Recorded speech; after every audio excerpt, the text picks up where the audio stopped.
नमस्कार, आप देख रहे हैं पायनियर हरियाणा और मैं हूं आपके साथ अनिका महेश्वरी।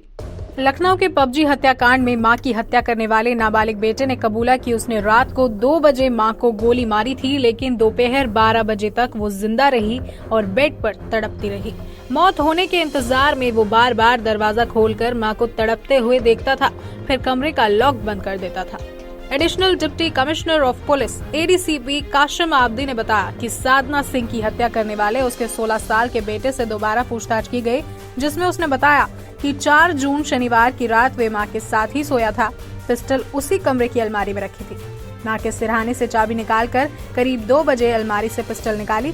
पिस्टल के साथ ही मैगजीन और बुलेट रखे थे। मैगजीन लोड करते हुए हाथ कांप रहे थे, क्योंकि इसके पहले कभी रियल गन नहीं चलाई थी। हाथ कांपने की वजह से 3 बुलेट फर्श पर गिर गए। इसके बाद पिस्टल लेकर वे मां के पास गया। बेड पर दाईं तरफ मां के साथ 10 साल की बहन भी सोई थी। कातिल बेटे को ऐसा अंदाजा था कि पिस्टल सटाकर मारने पर बुलेट आर पार हो जाएगा और दूसरी तरफ सो रही बहन को गोली लग सकती थी, इसलिए उसी तरफ से गोली मारी जिधर बहन सो रही थी। पिस्टल मां की कनपट्टी पर दाईं तरफ सटाया और आंख बंद करके ट्रिगर दबा दिया। गोली की आवाज सुनते ही बहन हड़बड़ाकर उठ गई, लेकिन कातिल ने उसका मुंह पकड़कर अपनी तरफ घुमा लिया। गोली लगते ही मां के सिर से खून की तेज धार निकलने लगी थी। इसके बाद बहन को लेकर दूसरे कमरे में गया और इस रूम का दरवाजा लॉक कर दिया। कातिल बेटे ने पुलिस को बताया कि गोली लगने के बाद मां बेड पर छटपटाने लगी। उसे वे उसी हालत में छोड़कर बहन को लेकर दूसरे कमरे में चला गया। दूसरी गोली मारने की इच्छा नहीं हुई, इसलिए मां के मरने का इंतजार करने लगा। हर घंटे कमरे में जाता और मां को तड़पता हुआ देखता, लेकिन मन में एक बार भी ख्याल नहीं आया कि उनकी जान बचा ले। हर बार पास जाकर नाक पर हाथ रखकर देखता था कि सांस रुकी तो नहीं है। 10 घंटे में 8 बार उनकी सांस चेक की। दोपहर 12 बजे आखिरी बार गया तो मां के शरीर में कोई हरकत नहीं थी, सांसें भी थम चुकी थी। तब जाकर बेटे को भरोसा हुआ कि मां अब मर चुकी है। एडीसीपी का कहना है कि साधना के घर से पीजीआई अस्पताल की दूरी मात्र 2 किलोमीटर होगी। गोली सिर के पार हो गई थी। अगर समय से इलाज मिला होता तो पूरी संभावना थी कि जान बच जाती। एडीसीपी कहते हैं कि आरोपी बेटे ने जब ये जानकारी दी तो गुस्से के साथ अफसोस भी हुआ कि काश कोई होता जो पुलिस को सूचना दे देता। मां की हत्या के बाद कातिल बेटे ने 3 दिन तक मां के शव को घर में रखा। पुलिस ने बताया कि 5 जून की सुबह बहन को कमरे में बंद करके मां की स्कूटी लेकर बाहर गया। शाम को एक दोस्त को फोन करके बुलाया। बहन को दूसरे कमरे में बंद करके दोस्त के साथ पार्टी की। दोस्त ने मां के बारे में पूछा तो बताया कि दादी के पास गई हैं।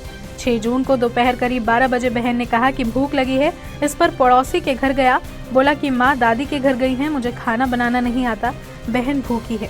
पड़ोसी ने खाना दिया, उसे लेकर घर आया। शाम 5 बजे तक एक और दोस्त को बुलाया। इसके बाद 7 जून मंगलवार को शाम तक घर के अंदर बेतहाशा बदबू फैल गई। उसे लगा कि घटना को छिपाना अब मुश्किल है। इस पर शाम करीब 7 बजे खुद पिता नवीन को फोन करके हत्या की जानकारी दी। इस मामले में नवीन की मां नीरजा देवी ने पोते के खिलाफ बहू की हत्या का केस दर्ज कराया है।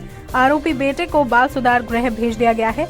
वहीं कातिल बेटे के फौजी पिता नवीन का कहना है कि मैं चाहता हूं कि मेरा बेटा सलाखों के पीछे रहे।